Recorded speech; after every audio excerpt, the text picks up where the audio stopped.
Hi, it's Greg again.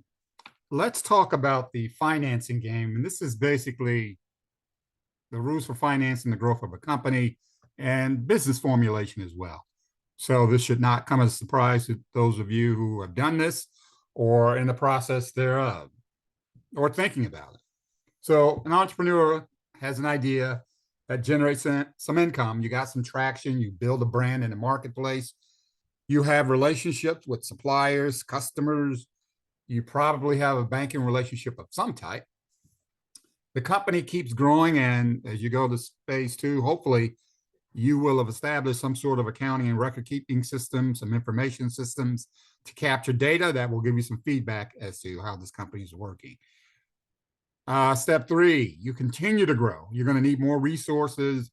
It could be people, it could be space, it could be supplies, computers, an injection of capital.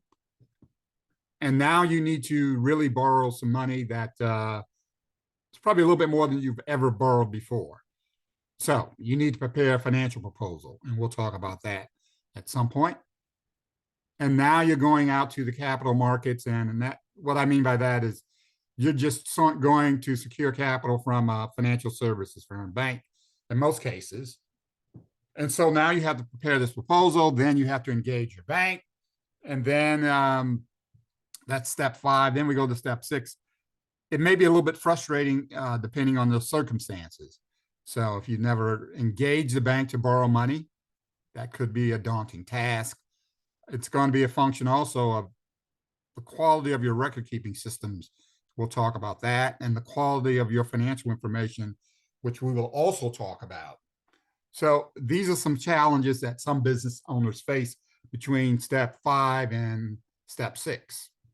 The frustration level may set in because either you're not getting the response that you want from the bank, or the bank is asking you questions that you're not familiar with, and you're going to have to rely on some outside source. Maybe that's an accountant, maybe it's a financial advisor, maybe it's me. But businesses go through various scenarios as they try to grow. So let's point out some of them. There are about four of them, but let's take them one by one.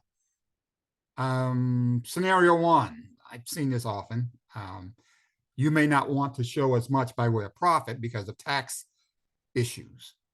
And that's okay if that's your tax liability management strategy, but it's not one that is going to show a lot of profit. And so if you want to borrow money, you're going to have to show a way to repay it. And one of the ways to repay money is through the profits of your firm. And those are validated on your business financial statements, to some degree, your tax returns. But that's a discussion that you have to have up front and be honest about why you're in business. It's to make money.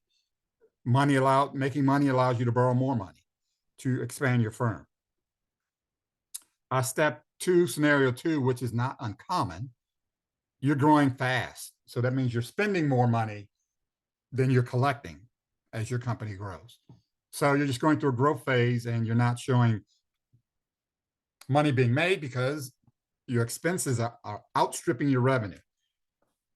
At some point, this will change, but it's not uncommon. You may not want to have this scenario continue for an extended period of time. Scenario three, your business may be experiencing some financial hardship, and you may not be in a position where the cash is coming in. You may need to make some adjustments in terms of how you manage your expenses so you can get back into the land of profit and strong cash flow. And then once you get some stability and stronger, you can pursue a traditional lending relationship with the bank.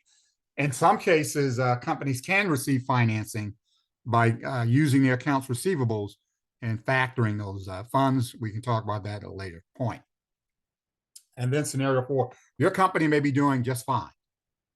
You're making money, things are going along swimmingly, you're doing okay. But this is a point where you should also look at your company and determine what its financial strengths and weaknesses are. How strong is your balance sheet? What adjustments you need to make relative to cash flow and income statement management. But this is not a bad place to be. But these are some of the scenarios that I've seen, and all businesses go through them at one point in time. But it also should make you reflect on, how am I going to borrow money? during these phases. So you are not in a situation where you're strapped for cash, and cash is in fact the only thing that pays the bill. So we're going to talk about some of these in greater detail, but we'll stop for now. Thanks.